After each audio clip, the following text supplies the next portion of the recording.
What does 5 months post proximal hamstring surgery look like, specifically for a Jiu Jitsu athlete who is looking to get back on the mats? Hello, hi, that's me, if you couldn't guess. If you're new here, my name is Kim. I am a purple belt in Brazilian Jiu Jitsu. I've been training for a little over 6 years, and this past September, I had proximal hamstring surgery, which means my surgeon reattached all 3 of my hamstring tendons to my pelvic bone. I always laugh when I say that out loud because I still don't even believe that it happened. The past 5 months, I've just been focusing on recovering from the surgery and getting stronger, and I'm now very quickly approaching the 6-month mark post-surgery, and my biggest goal of 2023 is to get back into training. Very slowly and very carefully, but I do want to get back into training. At the end of the day, that's the whole reason that I had the surgery, to come back stronger, get back to training, and to ensure that my body healed correctly. Aside from physical therapy, which I have been going to religiously twice a week for the past 5 months, my husband is also part of my rehab program. He's a black belt in Brazilian Jiu Jitsu, and he's also a functional patterns practitioner. So today I'm going to take you guys with me to the gym, and I'm going to show you what my workouts look like these days at just about 5 months post-surgery. We're going to talk about why I'm doing the exercises that I'm doing, not only to get stronger and recover from the procedure, but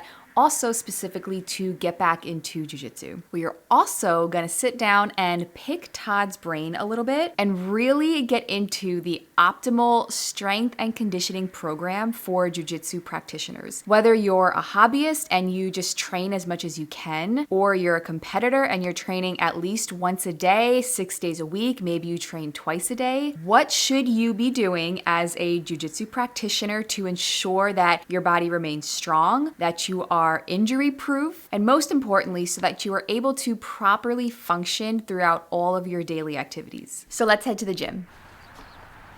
Want some coffee? No. For 8 years, I've been trying to convert him into a coffee drinker. It hasn't worked yet, but I'm still working on it. It's not happening. One day he's gonna drink as much coffee as me. No.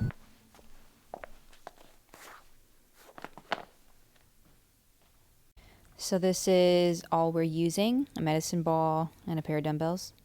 We got some resistance bands too, but And some resistance bands. So what we're doing today, the big piece is we're gonna, since we're 5 months post-op now, the goal is just to get Kim moving dynamically, and specifically the biggest piece with the type of injury she has is just getting her comfortable loading that tissue again, but not just the hamstring, particularly the glute. That's like a big focus of mine. Yeah, to so really get sorry that to going. interrupt. Where the injury is right at the top of the hamstring. So the incision is like where your glute ends, like right in the fold of your butt. Like that's exactly where the injury was. So when he says that it's hard for me to load into my glutes, he means like a hinging motion, because that's where the injury was. With this swing and row, the main goal of this exercise is to connect the lats and the legs. The combination of the swing, the row, and the step is quite the workout. Balance, core, rotation, explosiveness, they are all primary throughout this movement. The faster you swing the dumbbell, the easier it is to move, but the harder it becomes to finish, as you need to strongly engage your core and particularly the glutes and hamstrings to slow things down and load for the next step. This exercise is the swing and step, similar to the swing and row, where the primary objective is to continuously load the legs. The key tip here is to focus on where the knee placement is, keeping it centered over the ankle versus over the toes. Your glutes should be like a trampoline. It catches you when you land and help you explode right into your next movement. And this last exercise is the pendulum swing to a lunge. The goal of this exercise is to take the glutes from flexion to extension to get them synced with the hamstrings, and also stretch the hip flexors from the lunge and standing position. We also targeted the upper back and shoulders constantly throughout the movement. So it is the next day, and I just had to pop in here really quick and share something very exciting. I just pulled up to my jiu-jitsu gym because today I am getting back into teaching the kids program. I freaking love the kids, and I really, really love helping out with the kids program. Our kids program is massive, and it has grown a lot since I've been gone. And as much as I love the classes and I love the kids and I love being a part of my school, for me, this is also just a really big step in healing. Just witnessing the progression of healing and now being in a place where I can get back to teaching, it's just really, it's amazing. Just the fact that I am healed enough to be in there is just, it's so exciting, and I'm so, so happy. Okay, so we are finally sitting down with Todd. And I say finally because we originally started filming this video 2 weeks ago, and then we forgot to film this segment, which to me was the whole point of this video, was to sit down with him, and we forgot.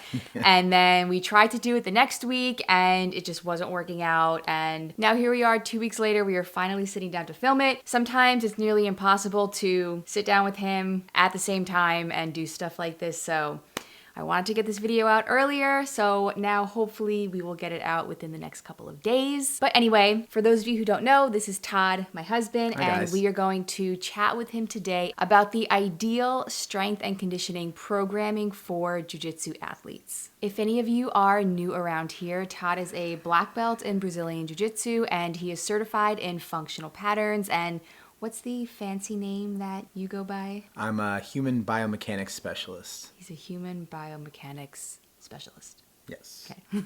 Which basically means, like I mentioned earlier, he helps both athletes and regular schmegular people move better, feel better, and if you're an athlete, specifically a jiu-jitsu athlete, perform better on the mats. So if you haven't heard of functional patterns, I feel like it's getting pretty popular, but a lot of people still don't know about it. Would you agree? Yeah, it's still kind of like fringe, but it's starting to build like a really solid following. What? Like fringe? What is fringe? It means it's like kind of underground still. Is that a word? Yeah. Fringe? Yeah. And I feel like it can be very confusing. I'm still kind of confused with some of the science behind it, I guess, and just how it differs from regular strength and conditioning. So can you go a little bit into what exactly functional patterns is? I've mentioned it before in past videos, but now that he's actually here with me today, I really want to dive into it and just find out what exactly it is, what you do, how you help your clients, and also how it differs from regular personal training and regular strength and conditioning, because you also were a regular personal trainer at UFC gym. That's how we met.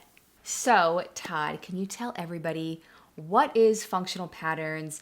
Break it down for us because it can be a little bit confusing. So, what is it and what do you do every day? So, functional patterns is a workout system that focuses on the foundation of movement. We focus on what's called the FP Big Four. So, that's standing, walking, running, and throwing. We find that when these four movements are focused on first, everything else will follow suit. So things such as building muscle, losing weight, increasing mobility, and everything else in between that we need for things such as jiu-jitsu or just functioning from day to day. So you mentioned that functional patterns focuses on these four foundations of movement, right? Right. Standing, walking, what was it? Throwing. And running. And running. Okay. So how are the exercises different now than what they were when you were just a regular personal trainer? How is a functional patterns practitioner different than all of the personal trainers that we all see in the regular gym? So I think the biggest differences is a traditional workout is maybe 6 to 8 exercises. A functional patterns workout is maybe 3 movements tops. And what you're getting out of those 3 movements versus those 8 to 10 where you're isolating your body parts. In a functional patterns workout, you're trying to mix everything together.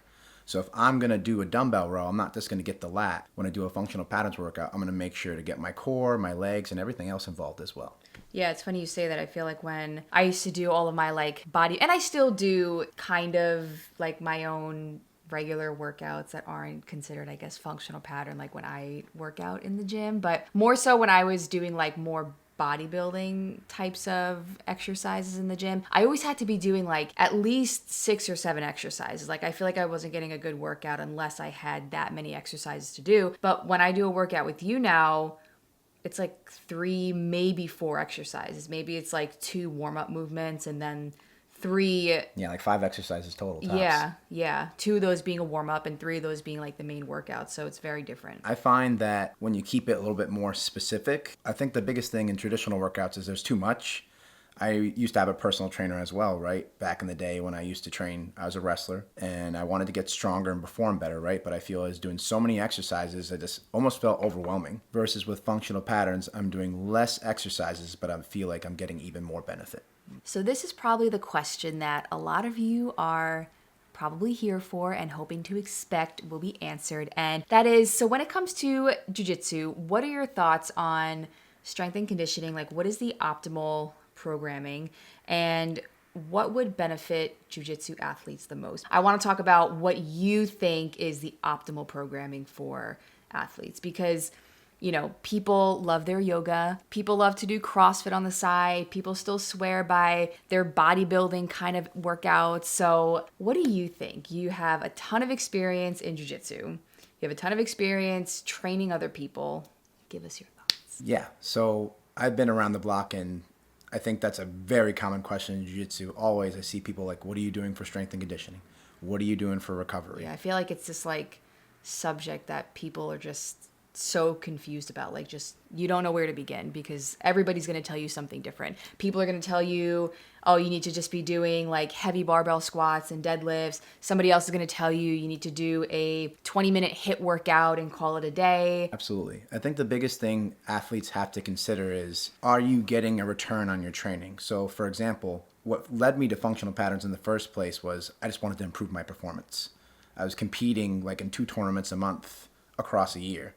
And I just felt whenever I would do heavy lifting or any of the other stuff, I've tried almost every modality under the sun, but I just felt it didn't help improve jiu-jitsu. So what do jiu-jitsu athletes need? We have so many movements in jiu-jitsu. We have to rotate, we have to twist, we have to be flexible, we have to be mobile. All at the same time. All at the same time. So for example, right, I know a lot of you guys like bodybuilding style workouts, but let me ask you this question, right? You could do all the bicep curls in the world and tricep push downs, but it's like you're kind of taking these 2 pieces. Why not just kind of merge them together versus kind of working your body up and right? And then also, if you're not, for example, like rotation, that's probably one of the biggest things if you're considering a different workout program that you need to consider in your jiu-jitsu training. Because if I can't rotate, if I get caught in the arm bar, that's going to be a problem, right? So if I were to program a jiu-jitsu athlete's regimen, I would say strength and conditioning should be at least 2 to 3 times a week, depending on if you're in a really consistent competitive cycle. And what you should be focusing on in your strength and conditioning routine is rotation. And I think one of the most important ones that I've been working on with Kim a lot lately is really mobilizing your hips. That's probably the most important thing that you need in grappling. Whether you're playing guard on top or from standing, it's essential that your hips aren't only mobile, but they're strong to handle whatever you need. Okay, so to give everybody kind of an idea, a picture in their mind of like what the heck you're talking about and the difference in the exercises that you would have your clients do versus a regular trainer, or if you were just anybody going to the gym. Say, for example, an exercise that most of us know how to do, we've probably all done it in the gym, your basic dumbbell row, right? What is different with functional patterns? Like, how would you take that basic dumbbell row and transition it to functional patterns to get other aspects of the body involved? Right. So what I would do differently with the row, it's great for building that lat strength, right? Great for the grip. But what I feel is you could get more bang for your buck. And what I mean by that is this. I would have someone, if they were doing the row, be upright and take the cable in hand. And the reason I like that exercise so much, particularly for jiu-jitsu, is think of it this way, right? Think of it as someone has a grip on your arm in no-gi, and you need to keep your base. Not only are you going to get the lat, but you'll get a lot more core engagement. And also, particularly what I'm looking for is to get that engagement on the backside of your legs, right? Because where you got to leverage from, you have to squeeze through the glutes, you got to squeeze through the hamstrings. Like someone's trying to pull down on your posture, it forces you to be upright.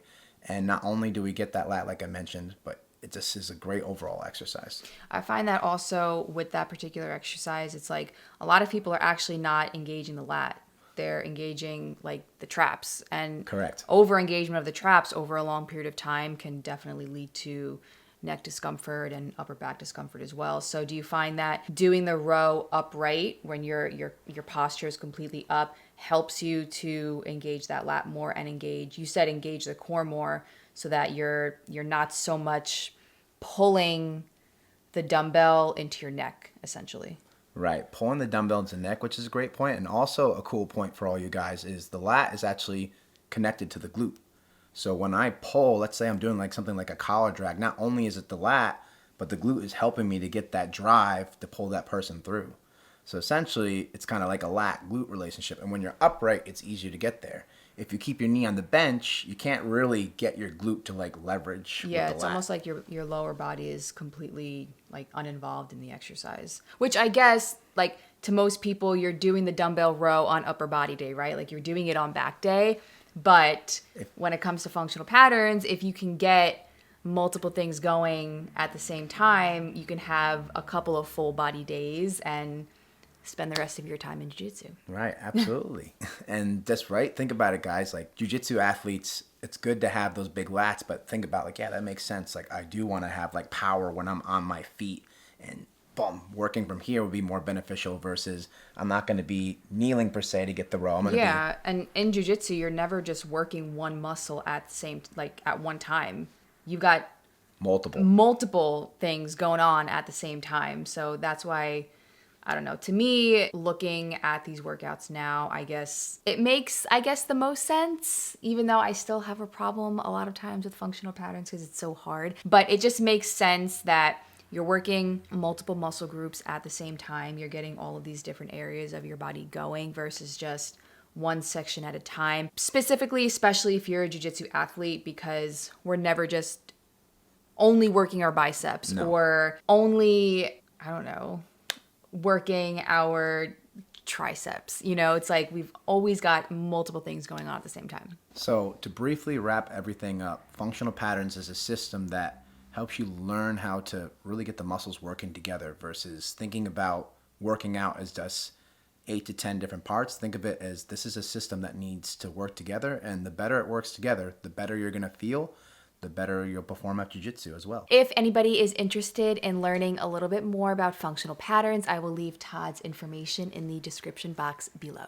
I hope you guys enjoyed this video. I'm really excited to bring you along with me over the next couple of months as I start my return back to jiu-jitsu. We'll see how it goes. The goal is to start drilling with Todd in the next month or so. I see my surgeon in a couple of weeks, which is pretty crazy for my 6-month little post-op checkup, and then we will kind of take it from there. So I'm excited to keep bringing you guys along the journey. If you enjoyed this video, then be sure to give it a thumbs up. If you are not subscribed to my channel, subscribe to my channel. I really, really appreciate it. I appreciate all the support that you guys give me already. And until the next video, I will see you guys next time.